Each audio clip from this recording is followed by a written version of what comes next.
Estic segur que noms com Oriol Mitjà, Fernando Simón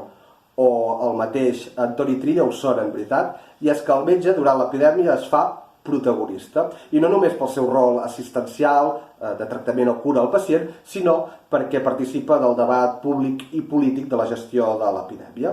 I no us penseu que això és una qüestió d'ara, que existeixi un Twitter, sinó que ja passava, per exemple, al segle XIX. Per exemple, l'epidèmia en la que jo vaig estudiar, l'epidèmia de còlera de 1885, qui centralitzava aquest debat públic era un doctor de Corbera d'Ebre, un tal Ferran Clua, que deia tenir la vacuna contra el còlera, i que es va trobar amb l'oposició frontal del govern central per implementar-la. I això va generar una polèmica molt àrdua a la premsa. I entorn d'aquesta, per cert, també sobre si els cordons sanitaris eren o no efectius. Aquí a Torroella també va haver-hi un debat molt encès, però en aquest cas restringit, evidentment, geogràficament al municipi i a la província. Qui la va protagonitzar va ser el doctor Casimir Valentí Artigas, un metge d'aquí a Torroella, que va començar a denunciar alguns casos de còlera al municipi. Va ser el primer, de fet.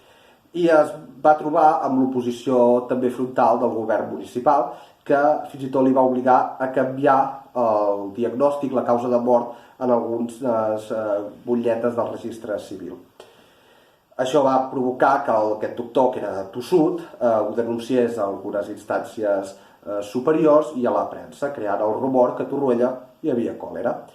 Això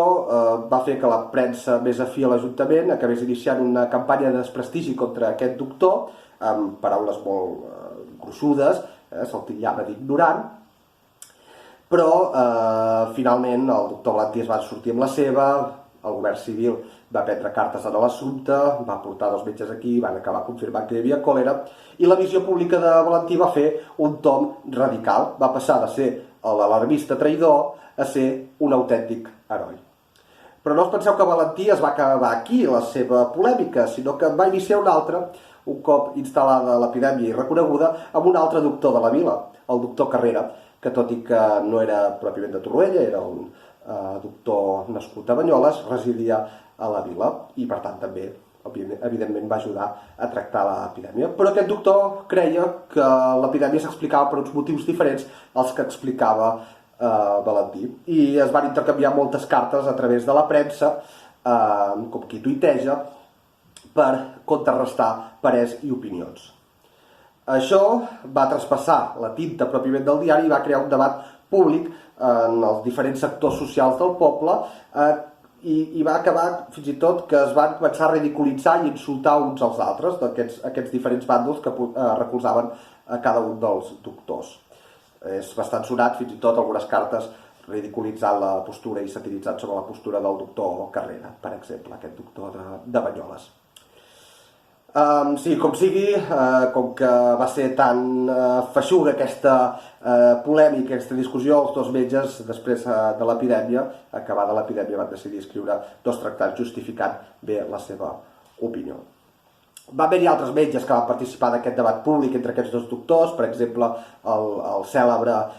Modesto Forés Roca, inventor de les aigües Vichy, un metge homeòpata, que també hi va participar, en aquest cas, recolzant sobretot a Valentí. Per tant, ja ho veieu, el metge es fa protagonista, es fa central,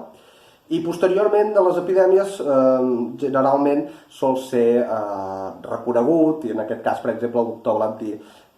ara sabeu que té un nom de carrer aquí a Torroella i també va rebre l'homenatge del ple municipal uns anys més tard.